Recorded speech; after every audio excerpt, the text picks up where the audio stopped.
It's time to take the grapple off and finally put the snow pusher on. I'll show you guys what we got last night. Got quite a bit of snow, and it's still snowing now. It's pretty nasty out right now. It's coming down pretty hard. We got almost a foot of snow, I'd say, between last night and now. It's been snowing all day long. It's about 3 o'clock in the afternoon on Christmas, and it just hasn't stopped all day long here. It's a real thick, heavy stuff. It's the kind of stuff that you step on it once and it's packed down solid. So we'll have to see. It's real slushy underneath, so it's real wet and heavy. So we'll have to see how this goes. There's my snow pusher over here. It's all covered in snow. I'm gonna disconnect the artillery and grapple. I've got my truck pulled up out of the way so I can plow over there. So I'm gonna get the artillery and grapple disconnected. I'm gonna leave it in my shed here, and we'll get hooked up to the push box and plow some snow.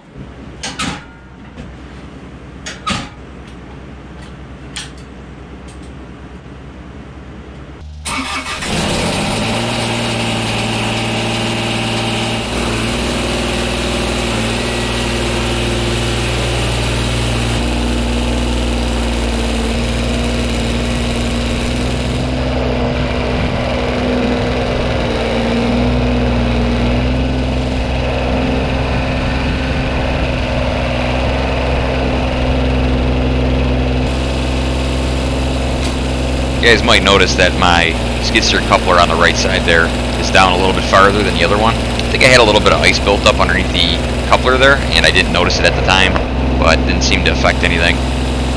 So right now what I'm trying to do is figure out exactly how I want to plow this driveway with this push box. It's going to be a little bit different than the way I did it with the bucket. So I'm trying to figure out if up by the shed I want to push the snow or if I want to try to back drag the snow. You'll find out here that the back dragging worked pretty good. Although the snow was so wet and heavy, it seemed to pack down more than I was actually able to back drag. But in fluffier, lighter snow, this works much better. And you guys will see that in an upcoming video.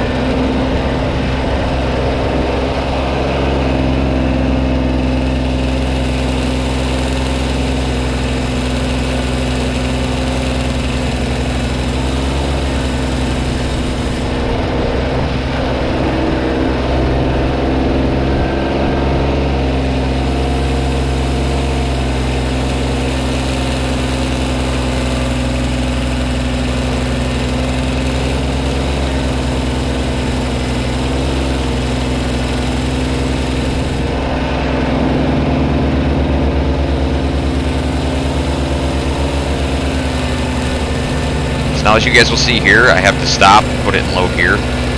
This stuff was just so wet and heavy.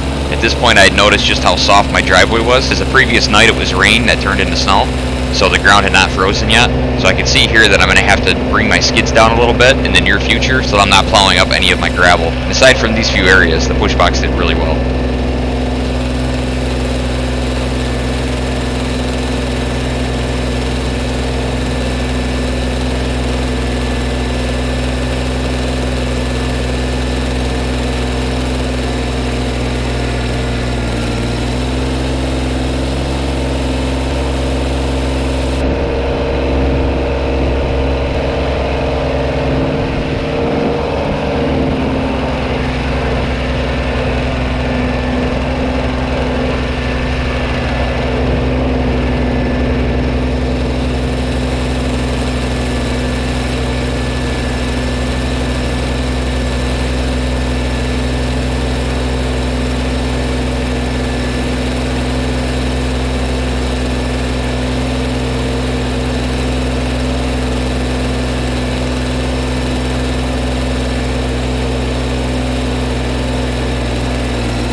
So as you can see, as I back up here, most of the stone that I'm picking up is from the back of my driveway closest to the house.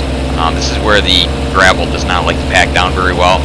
My driveway is full of blacktop millings, and one thing I really hate about millings is it doesn't really pack all that well because there's no real rock dust to keep it all together. What little rock dust there is falls in between the larger rocks. That makes a driveway like pavement underneath the millings, so the millings actually never pack in. So that's why my driveway has always been really bad for plowing. Someday I plan to totally redo my driveway, hopefully in the near future. But as you can see here, I'm starting to get the hang of how much pressure I want to put down on the push box as I'm plowing. Now once I adjust my skids a little bit lower, I'll be able to put my push box right in float. But right now, with it sucking up the stones that it was, using float was not an option.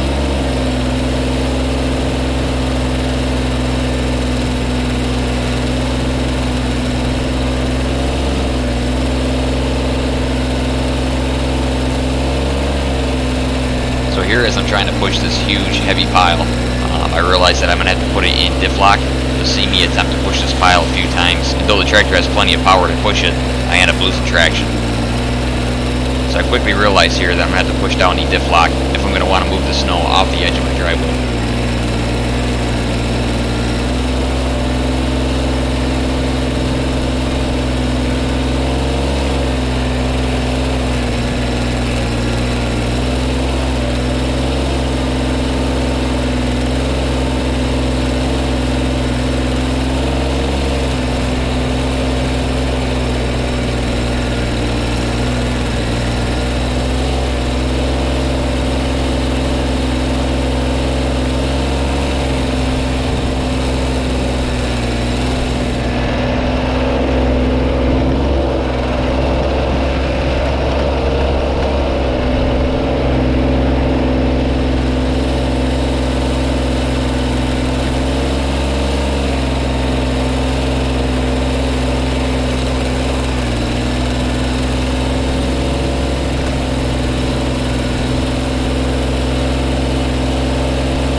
Here you can see me slow down and put the tractor back in high range.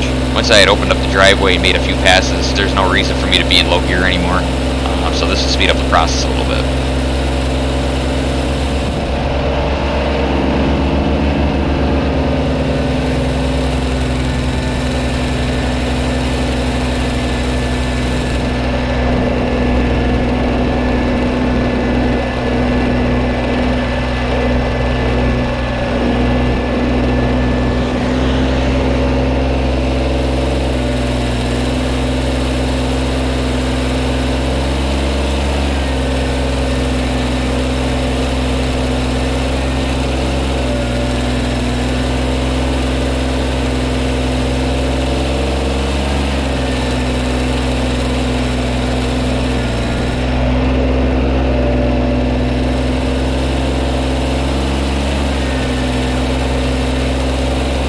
I'm about to plow my neighbor's driveway, which is joined with my driveway, and still figuring things out on a new push box. I wasn't too keen on the way that I plowed this, so in the next video you guys will see I changed it up a little bit.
more here, and I'm trying to figure out how I want to back drag this.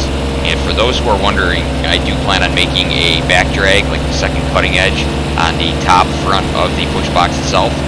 This way I can curl the push box downward, and I can use that top cutting edge to back drag and get right up next to buildings and doorways and such.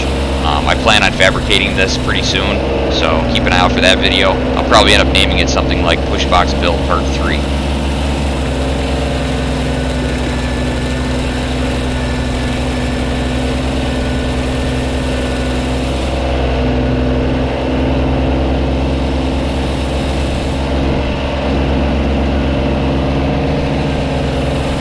Now, as you guys can see here, I definitely need to lower my skids some more. I set them about an 1/8 inch past the main cutting edge when I first built this. What I didn't do was take into account how much the skids could sink into the soft gravel, and that's what was happening here. The skids were sinking down into the gravel, making the cutting edge pick up the stone. So what I'm going to have to do is lower these skids maybe to about a 1/4 inch instead of an 1/8 inch, and I think that'll give me the clearance I need so that I'm not picking up any stones. This is one of the reasons I made my skids fully adjustable.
Here's a good example of how you can use the bottom of the push box for a back drag.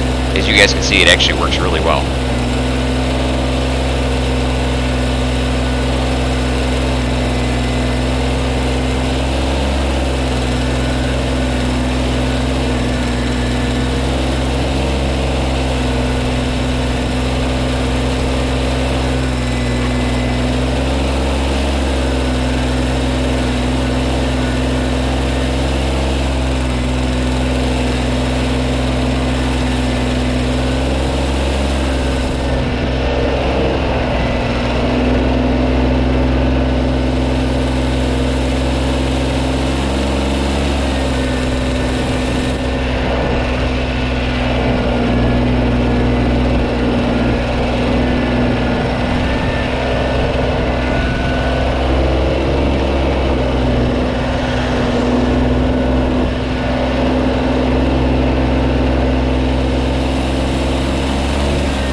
Okay, so right here you can kind of see that my skid steer coupler was actually froze, so it took a little bit for me to knock it off. For those who are wondering, my cab was really nice. I really enjoy plowing in it. It keeps me nice and warm. The heater itself doesn't do a super good job in colder temperatures. I would say about 40 degrees and above, the heater does okay in, but anything under 30 degrees and the heater seems to struggle. I do have a different heater coming for it that I purchased. It's a heater core style where I'm going to have to run the coolant lines from my engine into the cab. But these heaters are, in my opinion, one of the best heaters you can get, and they're the most efficient as well.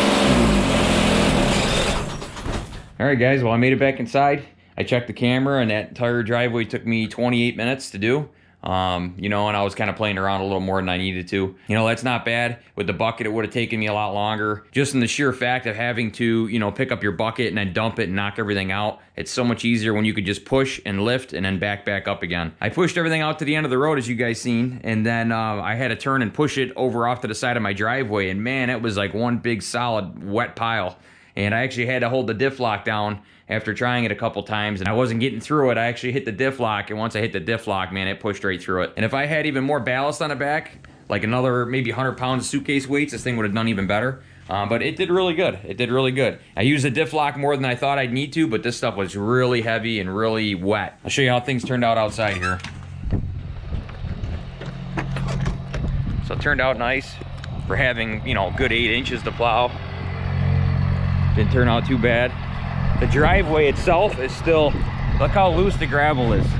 I mean, it is so loose underneath. I really hate my driveway because I have these millings in there and they never pack. So someday I'm gonna redo this driveway because in the wintertime they just never pack. I mean, look how loose this is. I could build a pile of stone like nothing. So, and it doesn't help that it's not that cold and it just didn't freeze underneath the snow because it was raining all last night and then it turned to snow. There's a nice pile there. I gotta pull the truck back over. I plowed all this out here. I still got to get it down the way I want to plow it with this push box is a little bit different. The bucket, I used to move snow where I wanted to, but now I just push it. So the driveway turned out pretty good. This main stretch turned out pretty good. You can see how big this pile is here. This pile is honestly up to my throat, so it's a big pile. And then there's the other pile there. So yeah, it turned out really nice. I sucked up a little bit more rocks than I wanted to, and I could have prevented that by adjusting these skids a little bit lower on the push box. Had I adjusted these skids down a little bit more, I would have been all right. I should have adjusted them down a little bit lower to compensate for how much they would have sank into my super soft driveway. I left them about, I'd say, 1/8 inch or so, you know, down lower than the cutting edge here, and I probably should have done it at least 1/4 inch or maybe a little more, and then that way I wouldn't have sucked up any stones. But what are you gonna do? Eventually the ground's gonna freeze, I hope, and I won't have to worry about it. So you can see nothing really stuck on the inside.